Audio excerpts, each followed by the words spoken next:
Hello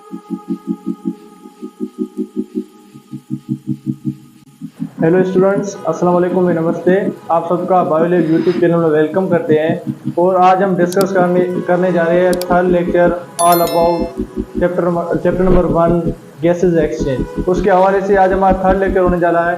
उसमें हम आज डिस्कस करेंगे गैसेज एक्सचेंज इन एनिमल्स में गैसेज एक्सचेंज कैसे होती है। उससे पहले देखें, गैसेज एक्सचेंज कुछ ऐसे एनिमल है जो कि यूनिसेल्यूलर है, कुछ ऐसे एनिमल है जो कि मल्टी सेल्यूलर है। मल्टी सेल्यूलर में गैसेज एक्सचेंज कैसे होगी और यूनिसेल्यूलर में गैसेज एक्सचेंज कैसे होगी, डिस्कस करेंगे। मल्टी सेल्यूलर जो भी ऑर्गेनिज्म है उनमें गैसेज बेटा एक्सचेंज होगी through a one system which we call organ system. जो कि मल्टी सेल्यूलर जो भी है ऑर्गेनिज्म, जैसे कि हम हो गए, मेन हो गए, एनिमल्स जो भी हो गए, उनमें बेटा क्या होता है, ऑर्गन सिस्टम प्रेजेंट होता है। तो हम डिस्कस करेंगे कि यूनिसेल्यूलर ऑर्गेनिज्म है, जैसे कि प्रोटोजोआ हो गया बेटा। यूनिसेल्यूलर ऑर्गेनिज्म जैसे बेटा बैक्टीरिया हो गया, जैसे कि अमेबा हो गया बेटा, बैक्टीरिया हो गया। मैंने आपको एक ट्रिक बेटा बताई थी, आपको मेरे याद हो, बैक्टीरिया वाली, अमेबा वाली और पैरामीशियम वाली, ये यूनिसेल्यूलर ऑर्गेनिज्म है। इसे याद करने के लिए एक ट्रिक बताई मैंने, बैक्टीरिया, अमेबा, पैरामीशियम। तो इसे हम देखेंगे बेटा पैरामीशियम ये गैसेज एक्सचेंज कैसे करते होंगे। तो बेटा ये गैसेज एक्सचेंज करते हैं, एक इनकी आउटर कवरिंग है जिसे हम कहते हैं प्लाज्मा मेम्ब्रेन। प्लाज्मा मेम्ब्रेन के जरिए, या जिसे हम सेल मेम्ब्रेन भी कह सकते हैं, सेल मेम्ब्रेन के जरिए ये गैसेज एक्सचेंज करते हैं। ठीक है, तो बेटा ये हो गए प्रोटोजोआ या यूनिसेल्यूलर ऑर्गेनिज्म जो कि गैसेज एक्सचेंज करते हैं। आगे हम देखें बेटा गैसेज एक्सचेंज, ये तो मैंने आपको बताया कैसे होता है। उसके बाद देखें गैसेज एक्सचेंज के बाद ये जो कि कुछ ऑर्गेनिज्म ऐसे होती है जो कि कहाँ रहती है बेटा, कुछ ऑर्गेनिज्म वाटर में सर्वाइव करते हैं और कुछ ऑर्गेनिज्म ऐसे है जो कि टेरेस्ट्रियल मतलब कि लैंड पे, जमीन पे, लैंड पे सर्वाइव करते हैं। अगर हम देखें लैंड पे सर्वाइव करते हैं, उनको ऑक्सीजन का कितना मिकदार चाहिए सर्वाइव के लिए, तो बेटा उनको ऑक्सीजन का 21% जो कि 21% जो कि उनको मीडियम चाहिए ऑक्सीजन को सर्वाइव करने के लिए। अगर हम देखें तो वाटर में जो सर्वाइव करते हैं, जो कि एक्वाटिक लाइफ गुजारती है वाटर के अंदर, तो उनको कितना 5%। ये एमसीक्यूज के पॉइंट से आपको पूछा जा सकता है कि टेरेस्ट्रियल को कितना चाहिए ऑक्सीजन, और बेटा जो कि वाटर में सर्वाइव करते हैं एक्वाटिक, उनको ऑक्सीजन कितना नीड पड़ती है।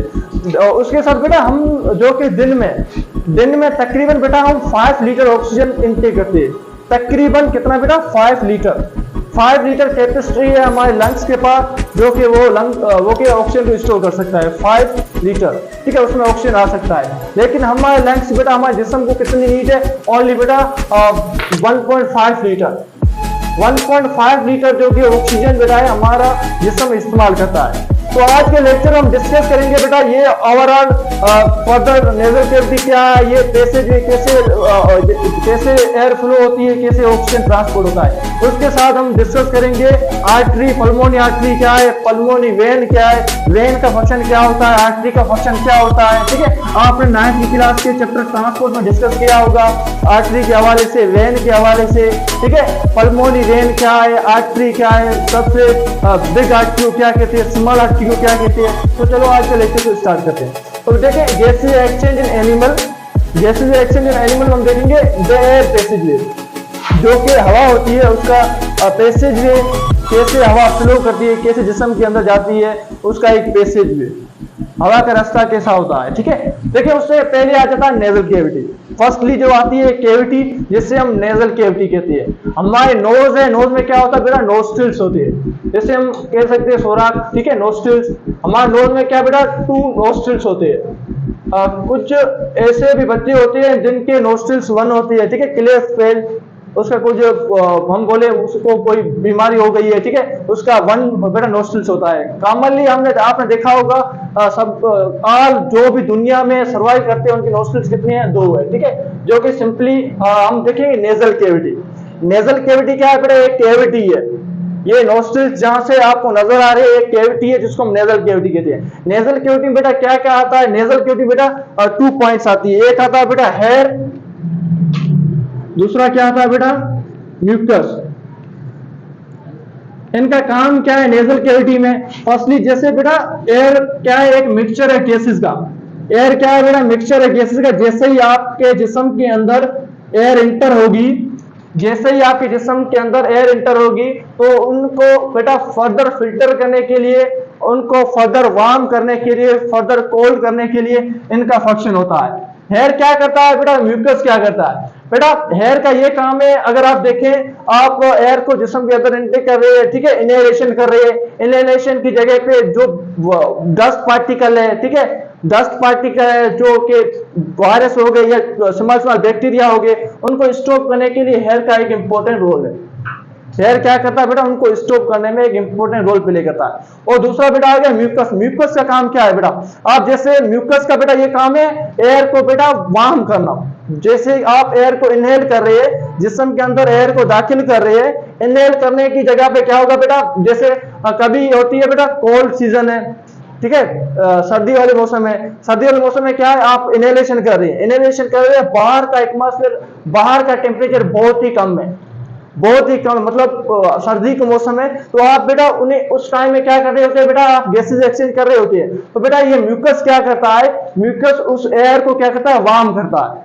कभी कभी आप क्या करते हैं बेटा, एकदम से सांस खनते हैं, ठीक है, क्या करते हैं बेटा, फास्टली, ठीक है, फास्टली बेटा ब्रीथिंग या रेस्पिरेशन करते रहते हो, तो उसमें क्या होता है बेटा, उसमें आपको कभी कफिंग भी होती है, क्योंकि बेटा ये जो एयर है म्यूकस, जो म्यूकस के पास पहुंचती है नहीं है, म्यूकस से पहले ही अंदर इन हो जाती है, इसलिए बेटा आपको कफिंग होती है, ठीक है। ये सिंपली इसका फंक्शन समझा, एयर का फंक्शन क्या है, म्यूकस का फंक्शन क्या है। उसके बाद बेटा आ गया फेरेंक्स, नेजल कैविटी। बेटा ये लोकेशन इससे हम कहते हैं क्या, नेजल कैविटी। इसमें दो पार्ट्स आ गए जो हमने डिस्कस किए। उसके बाद बेटा नेजल कैविटी के नीचे आ जाएगी ओरल कैविटी, जिसे हम बक्कल कैविटी भी कहते हैं, ठीक है। ये आगे बेटा ओरल कैविटी, ठीक है, जिसमें टीथ वगैरह होते हैं, ये फर्दर डाइजेशन में काम है इनका, ठीक है। अब आप क्या कर रहे हैं बेटा, नेजल कैविटी में, नेजल कैविटी में क्या करें बेटा, एयर को इनहेल करें। लाजमी तो नहीं है नेजल कैविटी में एयर को इनहेल करें, देखिए लाजमी तो नहीं है नेजल कैविटी में आप एयर को इनहेल करें, कभी कभी ऐसा भी होता है ओरल कैविटी में भी एयर इन होती है, ठीक है। जब आप खाद्य खुराक ईट कर रहे होती है, ठीक है, खाद्य खुराक ईट कर रहे होते हैं, तभी क्या होता है बेटा, ओरल कैविटी के जरिए भी एयर जिस्म के अंदर इन होती है। तो ओरल कैविटी के जरिए भी एयर इन होती है, तो वो कहां जाती है, क्या वो स्टमक के पास जाती है, तो बेटा वो कहां जाती है, वो हम आज के लेक्चर में डिस्कस करेंगे। अगर आप देखें नेजल कैविटी से होकर डायरेक्ट लंग्स में चली जाएगी, लेकिन जो एयर ओरल कैविटी में जा रही है वो कहां जाएगी, जो एयर ओरल कैविटी में जा रही है वो एयर कहां जाएगी, क्या है वो जाएगी स्टमक के पास जाएगी। तो अगर स्टमक के पास जाएगी उसके बाद क्या जाएगी, नहीं बेटा ये स्टमक के पास नहीं आती, इसको हम आज के लेक्चर में डिस्कस करेंगे। देखिए बेटा नेजल कैविटी के बाद क्या आ गया, ओरल कैविटी आ गया। ओरल कैविटी के बेटा नीचे ही आप देखेंगे, ओरल कैविटी के नीचे ही आपको क्या मिलेगा बेटा, इधर फेरेंक्स मिलेगा। ये आपको जो नजर आ रहा है रेड कलर वाला डॉट्स, ये बेटा क्या है, फेरेंक्स है, ठीक है, याद रखना है क्या है ये, फेरेंक्स, ठीक है। फेरेंक्स आ गया, फेरेंक्स के बेटा नीचे ही क्या होगा, एसोफेगस, जिसे हम क्या कहते हैं, फूड पाइप कहते हैं, ठीक है, जिसे हम क्या कहते हैं बेटा, फूड पाइप कहते हैं, एसोफेगस। उसके बाद एसोफेगस देखें बेटा, एसोफेगस है क्या बेटा, एसोफेगस एक फूड पाइप है जिसके जरिए आप खाद्य को जो ईट करते हो जिस्म के अंदर स्टमक के पास जाता है। तो देखिए ये फेरेंक्स आ गया, फेरेंक्स के पास बेटा क्या होगा, फेरेंक्स के पास होगा बेटा लेरेंक्स। अब आप देखें फेरेंक्स और लेरेंक्स में डिफरेंस क्या है, फेरेंक्स हम किसे कहेंगे और लेरेंक्स किसे कहेंगे, ठीक है। ये बेटा दो मार्कर सिंपली समझने की कोशिश करना, ये दो मार्कर है, ये दो मार्कर बेटा, ये दो मार्कर है, एक तो आप समझे फेरेंक्स है, दूसरा क्या है, लेरेंक्स। ये आपको ब्लैक कलर वाला मार्कर जो नजर आ रहा है ये क्या है बेटा, लेरेंक्स है, और ये ग्रीन कलर वाला क्या है, फेरेंक्स। बेटा इनकी पोजीशन हमारे जिस्म में ऐसे होती है, फेरेंक्स बेटा लेरेंक्स आगे होता है, फेरेंक्स पीछे होता है, ठीक है। फेरेंक्स बेटा बिल्कुल पीछे होता है, किसके, लेरेंक्स के। तो बेटा pharynx is located behind larynx, याद रखना है, लेरेंक्स के बेटा लेरेंक्स के पीछे होता है क्या, फेरेंक्स, ठीक है। तो बेटा देखें इधर जब आप खाद्य खुराक ईट करते होते हैं तो क्या खाद्य खुराक जो कि ये फूड पाइप है या जो कि बेटा एयर पाइप है जिसके जरिए लंग्स के पास नहीं जाती है, क्यों नहीं जाती है, इसका रीजन क्या है, ठीक है। इसके बाद बेटा इधर एक आता है कवरिंग आती है जिसे हम कहते हैं एपिग्लोटिस। पहले ये समझना बेटा ग्लोटिस क्या है, पहले आपको समझना पड़ेगा ग्लोटिस क्या है। मैंने आपको बताया लेरेंक्स क्या है, फेरेंक्स क्या है, ठीक है। लेरेंक्स फेरेंक्स को डिटेल में भी देखिए, लेकिन आपको मैंने अभी बताया बेटा लेरेंक्स और फेरेंक्स की पोजीशन, ठीक है। अब देखिए बेटा इसके बाद ग्लोटस, ग्लोटस क्या है बेटा, ये जो कि ये लेरेंक्स है ना बेटा, ये लेरेंक्स जो कि इसके ऊपर बेटा होगा, इससे हम कहेंगे ग्लोटस। ग्लोटस क्या है, सिंपली इसको हम बेटा बोल सकते हैं ये सोराखनुमा स्ट्रक्चर है, इसे हम ग्लोटस कहते हैं, ठीक है, जो कि किसके ऊपर होता है बेटा, लेरेंक्स के ऊपर होता है। अब इधर आप देखें बेटा ये ओरल कैविटी आ गई, फेरेंक्स आ गया, फेरेंक्स के पास ही लेरेंक्स आ गया, लेरेंक्स से ऊपर क्या होगा बेटा, लेरेक्स के ऊपर होगा बेटा ग्लोटिस, और ग्लोटिस के ऊपर क्या होगा, एपिग्लोटिस। क्या होगा बेटा, एपिग्लोटिस। ठीक है, एपिग्लोटिस क्यों कहते हैं बेटा, एपी मींस अबव बेटा, एपी मींस अबव। ठीक है, ग्लेटोस मैंने अभी बताया बेटा, ग्लोटिस एक सोराक्रमा स्ट्रक्चर होती है जो किसके ऊपर होता है, लेरेंक्स के ऊपर होता है। तो बेटा इधर एक कवरिंग होगा, ठीक है, इधर एक फ्लेक्सिबल कैप होगा जिससे हम सिंपली कहेंगे बेटा एपिग्लोटिस, जो किसके ऊपर होगा, फेरेंक्स और लेरेंक्स के दोनों के ऊपर। कभी फेरेंक्स के ऊपर आएगा तो कभी लेरेंक्स के ऊपर। ये फ्लेक्सिबल कैप है। ठीक है, अब जब आप खाद खुराक ईट कर रहे होते हैं, ठीक है, खाद खुराक ईट कर रहे हो तो तभी क्या होता है बेटा, ये एपिग्लोटिस किसके ऊपर आ जाता है, लेरेंक्स के ऊपर आ जाता है। अगर आप देखें, आप खाद खुराक के बाद आप फ्री है, ठीक है, बैठिए हैं, तो ये बिल्कुल किसके ऊपर आ जाता है, फिर से फेरेंक्स के ऊपर आ जाता है। तो ये बेटा ये लेरेंक्स और फेरेंक्स के ऊपर आता रहता है, क्योंकि अगर खाद खुराक आप ईट कर रहे होते हैं तभी ये हो सकता है। कभी कभी ऐसा होता है खाद खुराक हमको बेटा बोलते हैं कि खाद खुराक खाते वक्त हमको बोलना नहीं चाहिए, आपको बताया होगा क्यों, क्योंकि अगर आप बोलते हैं तो आपको खांसी होती है। खांसी क्यों होती है, या कभी कभी वोमिटिंग भी होती है। ठीक है बेटा, इसका रीजन यही है, जब आप खाद खुराक खाते होते हैं, खा रहे होती है, ठीक है, खाद खुराक खाने के वक्त क्या होता है बेटा, आप जब बोलेंगे तो क्या होगा बेटा, एपिग्लोटिस जो कि ये बेटा डिस्टर्ब हो जाएगा। एपिग्लोटिस डिस्टर्ब हो जाएगा तो कभी बेटा ये फेरेंक्स के ऊपर आ रहा है, फेरेंक्स से ऊपर आएगा तो खाद खुराक हुआ है उसको नीचे जाने नहीं देगा एसोफेगस में। ठीक है, फेरेंक्स से ऊपर आ जाएगा तो ये खाद खुराक को नीचे नहीं जाने देगा। ठीक है, अब जब आप खाद खुराक खा रहे हैं तब आपको बताया गया कि बोलना नहीं चाहिए, आप बोलेंगे तो क्या होगा बेटा, ये जो कि खाद खुराक है वो किस में चली जाएगी, लेरेंक्स में। लेरेंक्स के बाद कहां चली जाएगी, लंग्स में चली जाएगी। फिर बेटा आपको हार्मफुल खतरनाक कुछ बीमारियां भी हो सकती है, क्योंकि इधर कोई एक्सीडेटरी सिस्टम तो नहीं है जो कि इस खाद खुराक को बाहर निकाल सके। ठीक है, तब भी आपको कफिंग होती है, ठीक है, वोमिटिंग भी होती है, तो ये इसका रीजन है। ठीक है, अब अगर आप देखें बेटा एसोफेगस मैंने आपको बताया, उसके बाद बेटा मैंने बताया एपिग्लोटिस। एपिग्लोटिस क्या है बेटा, एक फ्लेक्सिबल कैप है जो किसके ऊपर होता है, फेरेंक्स और लेरेंक्स दोनों के ऊपर होता है। ठीक है, जो कि खाद खुराक या एयर को बचाता है। अब मैंने आपको बताया बेटा कि एयर जो कि है, आप जब खाद खुराक खाते हैं तब आपके जिस्म में एयर भी इन होती होगी, तो एयर कहां जाती है, अब आप फ्री है, ठीक है, आप फ्री है, माउथ आपका ओपन है, ठीक है, माउथ ओपन है, आप एयर भी इंटर कर रहे हैं जिस्म में, जा रही है माउथ के जरिए। कौन सी कैविटी के जरिए, ओरल कैविटी के जरिए।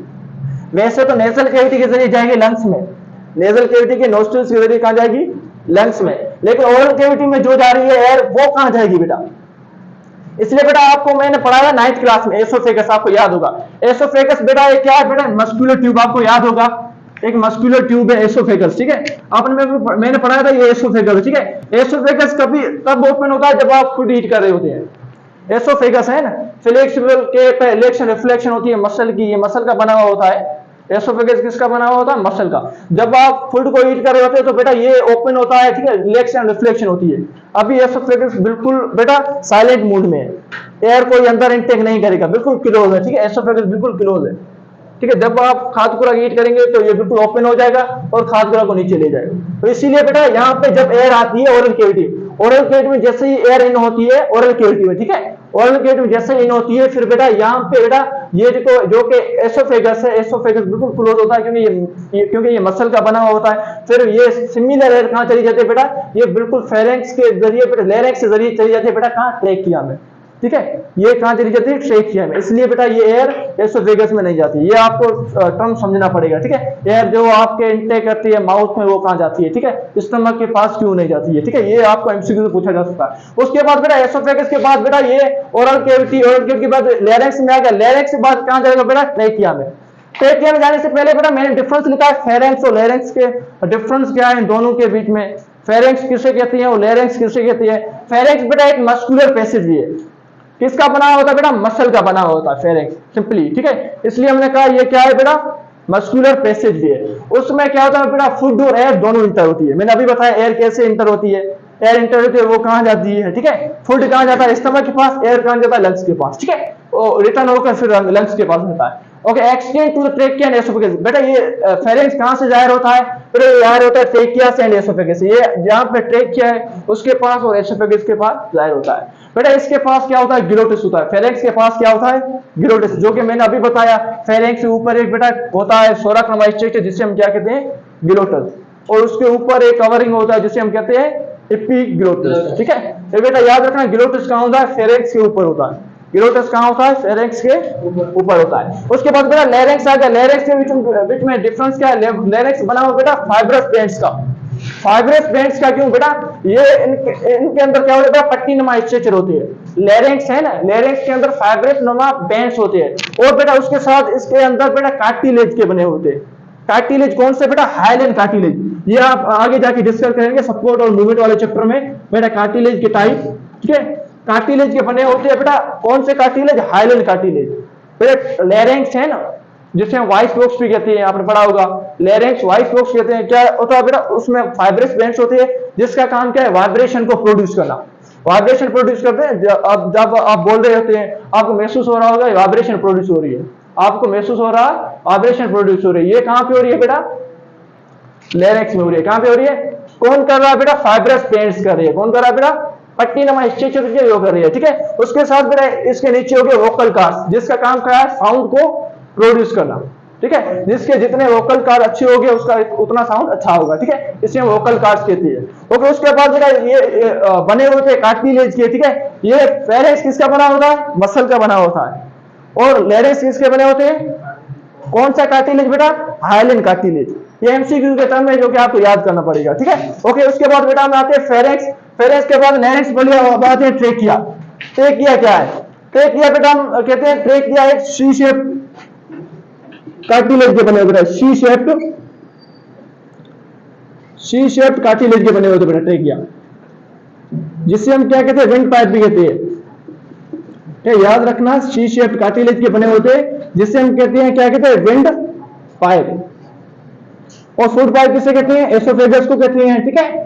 तो बेटा इसे हम क्या कहते हैं? ट्रेकिया को सिंपली हम कहते हैं सी शेप्ड कार्टिलेज के बने होते हैं। उसके साथ बेटा ये विंड पाइप इसे हम कहते हैं, ठीक है। अब जैसे एयर इन होगी, ठीक है, इन होके कहां चली जाएगी बेटा? ट्रेकिया में। कहां चली जाएगी? ट्रेकिया में, ठीक है। ये इसे हम क्या कहेंगे बेटा? ट्रेकिया कहेंगे इसे, ठीक है। जिसका अनदर टर्म क्या है बेटा? विंड पाइप, ठीक है। ट्रेकिया के बाद बेटा कहां चली गया? ब्रोंकी में। ट्रेकिया के बाद बेटा ये भी कार्टिलेज है, सी शेप कार्टिलेज है, ठीक है, जहां बेटा जिसे हम कहेंगे ब्रोंकी। ये क्या बेटा? ब्रोंकाई। ब्रोंकाई कितने होती है? लंग्स में 2 होती है, ठीक है। याद रखना, ब्रोंकाई कितने होते हैं? 2, ठीक है। उसके बाद बेटा ब्रोंकाई के बाद क्या चली गई? Bronchi further divided into small particle या small tiny particle which we call the bronchioles, ठीक है। ब्रोंकी फर्दर डिवाइड होंगे बेटा स्मॉल पार्ट्स में, जिसे हम कहेंगे ब्रोंक्यूल्स, ठीक है। इसे हम क्या कहते हैं? ब्रोंक्यूल्स। इसको हम बेटा डिटेल में पढ़ेंगे आगे, ठीक है। अभी इंट्रोडक्टरी क्लास है, डिटेल में इनको हम पढ़ेंगे। ब्रोंकी क्या है, ब्रोंक्यूल्स क्या है, ठीक है। ओके, ब्रोंक्यूल्स के बाद बेटा क्या? अलवियोलर डक्ट्स। बेटा अलवियोलर डक्ट्स कहां होंगे? अलवियोलाई के अंदर। अलवियोलाई क्या बेटा? एक एयर सैक है, ठीक है। ये अलवियोलाई इधर होगा, ठीक है, इनके लास्ट में, जिसे हम क्या कहेंगे? Air sacs. अलवियोलाई का अनदर टर्म यूज करें बेटा, अलवियोलाई को क्या कहेंगे? Air sacs. जो एयर इंटर हो रही है यहाँ पे जमा होगी, ठीक है, इससे हम अनदर टर्म में एयर सैक्स कहेंगे, ठीक है। अलवियोलाई, ठीक है। अलवियोलर डक्ट्स कहां होंगे बेटा? अलवियोलर डक्ट्स इनके अंदर होंगे, अलवियोलाई के अंदर। अब इधर बेटा एक एमसीक्यूज की पॉइंट जो कि काफी टेस्टों में आ चुकी है, वो ये है कि इधर कौन सी ब्लड वेसल या कौन सी कैपिलरीज का नेटवर्क होगा। तो याद रखना बेटा, इधर जो कि नेटवर्क होगा वो होगा कैपिलरीज का। कौन सा नेटवर्क होगा बेटा? कैपिलरीज का। क्यों बेटा होगा ये भी मैं आपको बता रहा हूं, ठीक है। इधर वेन क्यों नहीं होते, आर्टरीज क्यों नहीं होते बेटा? इधर होती है कैपिलरी। एक नेटवर्क होता है, ठीक है, जो कि जमा होकर ब्लड वगैरह पहुंचाता है, ठीक है। तो इधर नेटवर्क किसका होगा बेटा? कैपिलरीज का, ठीक है। रीजन आपको बताता हूं क्यों। पहले बेटा आप ये समझना, आर्टरी, वेन और कैपिलरीज, इनके बीच में डिफरेंस क्या है, उसके बाद मैं आपको समझाऊंगा बेटा। आर्टरी, वेन के बाद मैं आपको बताऊंगा कि इनके कैपिलरीज का नेटवर्क क्यों होता है, ठीक है। आर्टरी और वेन को समझने की कोशिश करना बेटा। पहले बेटा मुझे बताना, आर्टरी का काम क्या है? आपने पढ़ा होगा 9th क्लास में। आर्टरी का काम क्या है बेटा? Oxygenated blood.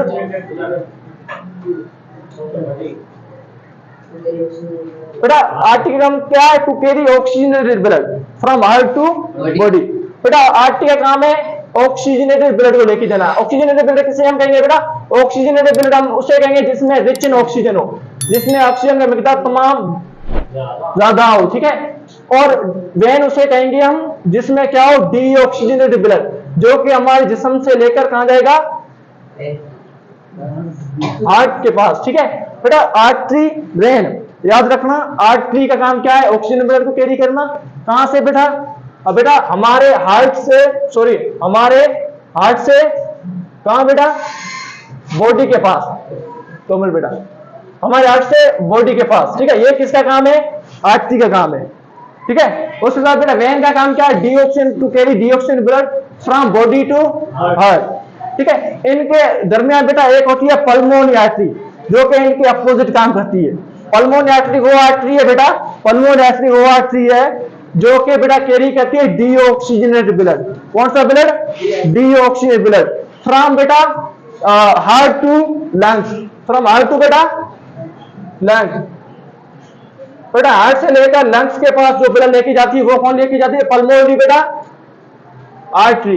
पल्मोनरी आर्टरी वो आर्टरी है जो कि डीऑक्सीजनेटेड ब्लड कैरी करती है, ठीक है। याद रखना आर्टरी का काम क्या है, ऑक्सीजन ब्लड कैरी करना, लेकिन वायद एक आर्टरी है जिसे हम कहते हैं पल्मोनरी आर्टरी, जो क्या करती है, डीऑक्सीजनेटेड ब्लड कैरी करती है फ्रॉम हार्ट टू लंग्स, ठीक है। उसके बाद बेटा लंग्स के बाद फिर से ब्लड आएगा, वापस आएगा बेटा क्या, जिस्म के पास, जिस्म के पास आएगा। कौन सी बेटा वो आर्टरी लेके आएगी, कौन सी वेन लेके आएगी, वो पल्मोनरी वेन। वैसे तो पल्मोनरी बेटा वेन का काम क्या है, टू कैरी डीऑक्सीजनेटेड ब्लड, लेकिन पल्मोनरी वेन वो वाहिद वेन है जो कौन सा ब्लड कैरी करेगी, ऑक्सीजनेटेड ब्लड, ठीक है। तो pulmo word refer to lungs, pulmo word refer to बेटा lungs, renal word refer to kidney, ठीक है। Cardio word refer to heart, ठीक है। Hepat word refer to liver, ठीक है। ये टर्म्स आपको समझना पड़ेगा। ओके बेटा आगे हम देखें, ये मैंने आपको बताया। अब इधर देखना बेटा, इधर क्या होता है हमारे जिस्म के अंदर, पहले तो होती है आर्टरीज, ठीक है। आर्टरी क्या कहती है बेटा, आर्टरी फर्दर डिवाइड होती है आर्ट्रियोल में, आर्टरी एंड स्मॉल पार्टिकल में डिवाइड होती है, जिसे हम क्या कहते हैं, आर्ट्रियोल, ठीक है। आर्टरी फर्दर डिवाइड होती है कितनी आर्टरीज में, जिसे हम कहेंगे आर्ट्रियोल्स, और आर्ट्रियोल्स बेटा फर्दर डिवाइड होंगे, आर्ट्रियोल्स फर्दर डिवाइड किससे पहुंचाएंगे, वेन के पास। कैसे बेटा, वेन को, ठीक है। किस में बेटा, लंग्स में। वेन किससे पहुंचाएंगे बेटा, वेन्यूल्स को, जो कि स्मॉल वेन है। और वेन्यूल्स किससे पहुंचाएंगे बेटा, वेन्यूल्स किससे पहुंचाएंगे बेटा, कैपिलरीज को। तो बेटा इसके अंदर क्या होता है, कैपिलरीज का नेटवर्क होता है। आई होप आपको ये लेक्चर कंप्लीट समझ आ गया होगा। So thanks for watching.